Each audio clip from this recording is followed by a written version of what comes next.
welcome to CityLine. It's great to be in your home. We are live every Thursday morning, and this morning is November 16th. A little bit chilly out there, but we got lots of love here in the next hour for you. Later on, we'll be talking with Sean Tibbetts, and you saw him on the wide shot.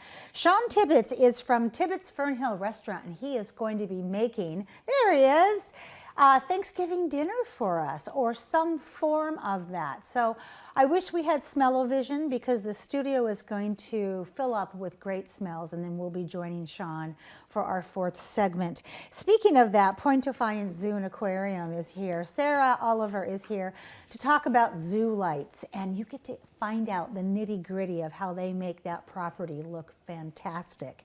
Then we have Tacoma Concert Band. Gerard Morris, Morris Northcutt, and Julie Allison will be here to talk about their upcoming concert. And then with me, as you saw on the wide shot, is our pet of the week. Hello, Miss Lauren. Who do you have with you that is sacked out on the couch that needs a forever home and a forever nap? This is Muffin. He's about 2 years old, we think. Oh. He is just a lap puppy. He just wants, and he loves people. He has yet to meet a stranger. Yep, as you can see, he just wants to like crawl on the couch and be with his That's people. all right. That's what we call it, the comfy couch. Everyone's welcome on the couch. Thank you. Tell us about how Muffin came to you. I know it's a difficult story, but we want folks at home who are thinking, will Muffin work in my family, to understand the history? Absolutely. So he came to us from a Good Samaritan a few weeks ago who found him abandoned with another dog in a local park on one of the first really cold days of fall. And he actually was hypothermic. Yes. He was not really moving when he came to us. So our vet team did what they do best. They jumped into action, got him warmed up, got him fluids and nutrients, and he's on the road to recovery. I mean, as you can see, he's at a point where he's ready for a home. He's beautiful. When is he available for adoption? Definitely by this weekend. Okay. So if you swing by our shelter tomorrow. November 17th. Families, November 17th. Yes, he is precious, and he is so loving, like you said, after what he's been through. Absolutely. So soft, gentle introductions. Should he be the only pet?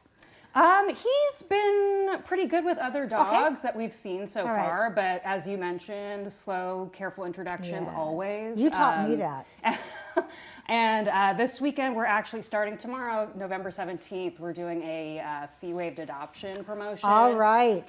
Because our shelter is full. And Leslie's going to talk more about that here. Your boss is on the couch. Don't be nervous. No pressure. Lauren, thank you so much. Thank you. And you have a good week and a happy holiday next week as well. You as well. Thank you so much. You're welcome. So on the couch with me now, as I mentioned, Lauren's boss is here. We're talking about Ms. Leslie Dalzell. She is the executive director for our Tacoma Pierce County Humane Society. Welcome back to CityLine, my dear. Thank you for having us. I love this. So let's talk about, as Lauren said, and I have to tell you, you have the most amazing people who work for you. Yeah. You help our most vulnerable animals in our community. And I just saw last week, as I'm always on this, every single night I go to the Humane Society and I go to Tibbetts Fernhill. So I have happy things in my brain before I go to sleep. But last week, the shelter responded to a very heartbreaking situation in a neighboring county. Yeah. Can you tell us about that so we know what our role is to relieve that? Yeah, absolutely. So authorities had discovered some shepherd mix dogs, 9 of them, that had been left unattended in a home for 12 days. Oh. Their owner was deceased with them alongside the dogs. It made me cry. It is a heartbreaking story. It's a story that we see happen often. And you know here's the photos. Yeah, isn't that a beautiful pup? Look at those eyes and that sweet muzzle. And you can see the dogs were all between the ages of 5 and 10 years old. You can see the sugar face on that pup. So we jumped in. The Humane Society for Mason County had contacted us and asked for some support to provide veterinary care and temporary housing for these dogs. We currently have all 9, and about 5 of them, I believe, are ready for adoption. and the others are going through monitoring right now for medical purposes, but they should be good as gold in a few weeks and ready to find a home also. So the Humane Society, everybody who walks in that door is full of so much love and compassion.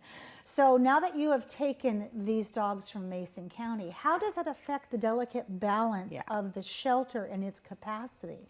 So it fluctuates every week. If you were to look out probably 4 weeks ago, our numbers were low for dogs and cats. And then, things happen. We're an open shelter, one of the few in the state. And what that means is that we take in any animal, regardless of the breed, the age, the medical or behavioral conditions of the animal. Along with that, we have contracts with animal control, and so we take in urgent need animals through animal control on a daily basis. Okay. So the numbers really fluctuate. We can get upwards of 30 to 40 animals a day at times. My goodness. Yeah. So we are at capacity right now, over capacity.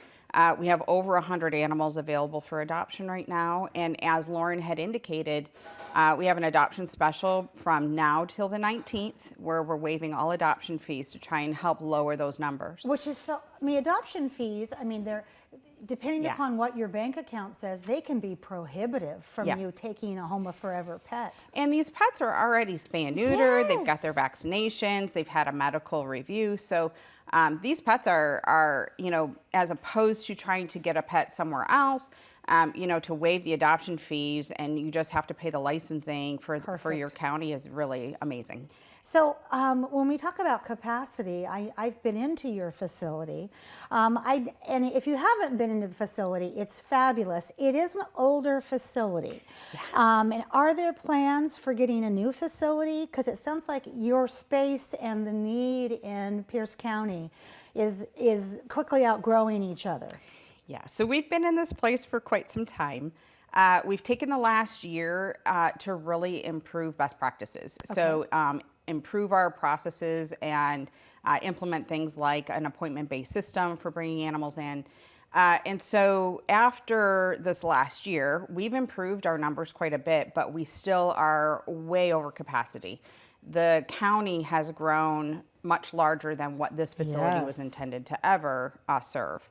So yes, we are looking for a new shelter. I hear that word capital campaign that we'll talk about Absolutely. in 6 months, but you're going to start working toward that, it sounds like. Yeah, and so that's where we need the community support. We put together a 3-year strategic plan, and in that plan, we are expecting to launch a campaign in a few years. Great. But right now, we're looking to increase those fundraising efforts, and we're looking for the community support in helping us to do that.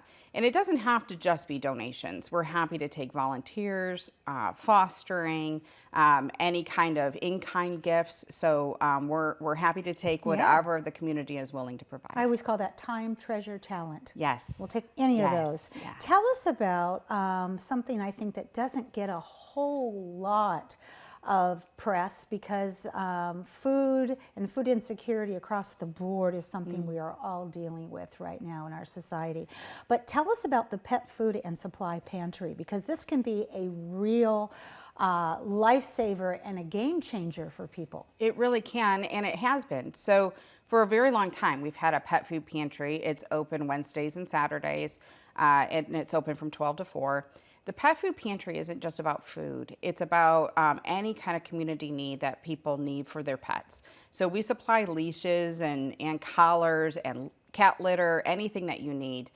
It's not just about food, but we welcome everybody. If you're asking for food for your pet, we have it.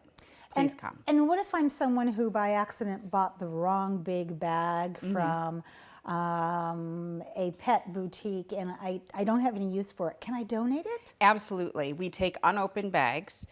So we've had challenges in the past with bags that are opened, and then they also need to not be expired. So, but yes, absolutely bring cans of cat food, anything that you don't need anymore. Yep. 'Tis the season because, Thanksgiving is right around the corner. Speaking of that, can I ask you a question? When you were little, because we all have these stories, what vegetable did you refuse to eat at the Thanksgiving table? It was definitely the green bean casserole. Oh, yeah. I was not a fan. However, I learned over time, my mother was not a fan of green beans. And so as I got older and then had them at a friend's house, I realized like these are pretty good. Pretty good. Well, okay, so Yeah. you got to come full circle. Yeah. The vegetable that I would never eat, I still don't eat, and that's Yeah. squash. Oh, really? Yeah. Oh, no. Now, Sean Tippett's over here, who you can't see on camera. He's looking over here like, wait until I make you my squash. You'll eat it. Yeah, he is. I bet, So yes. let's talk about some of the animals. Like, for instance, we just saw beautiful Muffin. Muffin is a pit bull, kind of a lab, maybe boxer. You guys are the experts. I'm not.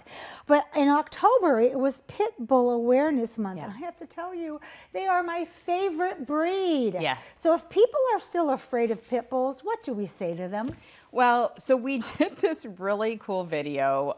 It's a Mythbuster video, and you can find it online on our website. But the video is really talking all about pit bulls and all these myths and mistruths about pit bulls and what they can be. One of the biggest myths is that they're an aggressive breed. First of all, bully is not a breed. It is just a general term for a lot of terrier mixes or pit bull, American Staffordshire pit bulls. Yes. Those fall under that bully breed. But the aggressiveness doesn't come from the breed. Aggressiveness comes from the environment. Right. It comes from how they've been treated or the resources they were provided, the socialization that they were provided when they were younger. So it really is not the breed itself. Pit bulls are known as nanny dogs. And Yes, they are. They're big smiles, as you could see from Muffin earlier. Yeah. So let's talk about, gosh, we have 3 minutes and I'm looking at the gosh. time. See, I told you it goes by so quickly.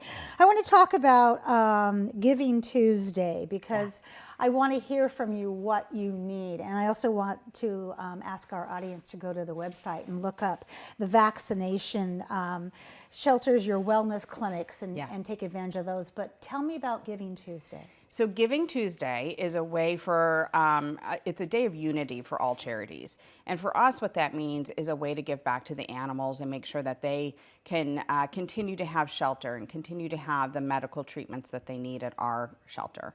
And so we have on November 28th, if you can donate money, there is a match to it. Oh, yay! Up to $33,000. There are a couple of foundations, the Patterson family and the Pariatis Foundation. Nice. They have agreed to put up some money. So for every dollar you donate, they will match it up to $33,000. So if I donate 100, they're going to match it, and it's going to be 200 underneath our Correct. household name. Correct. That is incredible. Yes. So I want to talk about outside of donations and outside of the holiday, how can our community members who are in the giving spirit get involved with the Tacoma and Pierce County Humane Society? What do you need? Yeah, besides money? Yeah, we definitely need fosters and volunteers.